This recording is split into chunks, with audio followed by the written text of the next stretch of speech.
Alam nyo ba na marami sa magagandang tanawin sa Tanay Rizal ay halos magkakatabi o magkakalapit lang? Pero isa sa magandang tanawin na napuntahan ko dito sa Tanay Rizal, etong Treasure Mountain na kung saan ay napakaganda at napakalawak nito. Dahil maraming activities na pwede mong gawin dito. Pwede kang sumakay sa ATV para mag-explore.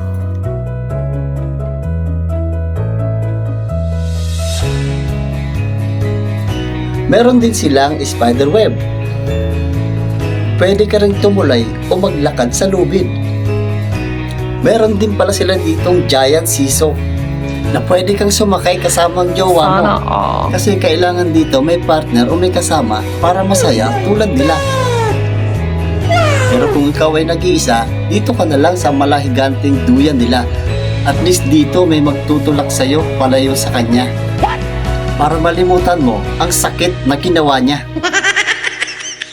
Siya nga pala, nakikita nyo ba ang malawak na lupain yan? Hindi akin yan. May nakapagsabi lang pala sa atin na binibenta ang lupang yan. At pwede kayong mag-avail ng slot dyan. At para sa kaalaman ng lahat, maraming magagandang tanawin dito dahil dikit-dikit o magkakatabi lang ang ilan sa mga tourist spot dito sa Tanay Rizal. At napakalamig ng simoy ng hangin dito. Katabi lang halos ito ng Treasure Mountain. At mula sa Treasure Mountain, halos katabi niya lang din itong Mount Pulis. Oops, teka lang, hindi po ako ahente sa lupang sinasabi ko. Kung interesado ka, PM lang at tuturo ko sa iyo o tuturuan kita kung sino ang dapat mong lapitan.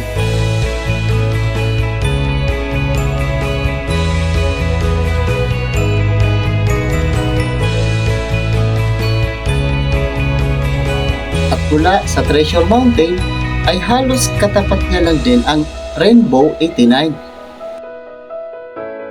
So paano ba yan? Naikot na kita sa ilang magagandang mga tanawin dito sa Tanay Rizal.